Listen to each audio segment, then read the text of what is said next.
ಚಿತ್ರಸಿರಿ arts Udupi ಇವರ ವತಿಯಿಂದ ಮಕ್ಕಳ ವಾರ್ಷಿಕ ಚಿತ್ರಕಲಾ ಪ್ರದರ್ಶನ ಉಡುಪಿಯ ಎಕ್ಸ್ಟ್ರೀಮ್ ಡ್ಯಾನ್ಸ್ ಅಕಾಡೆಮಿಯಲ್ಲಿ ನಡೆಯಿತು.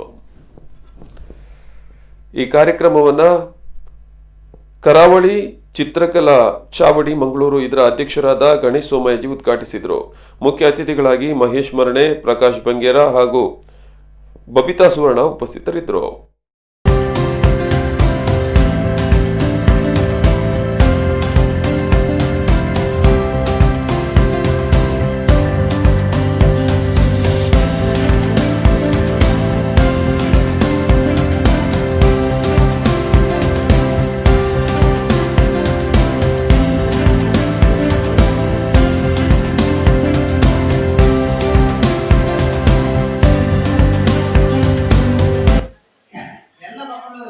ವಯಸ್ಸಿಗೆ ಮೀರಿದಂತ ಪ್ರತಿಭೆಗಳು ಇಲ್ಲಿದ್ದಾರೆ.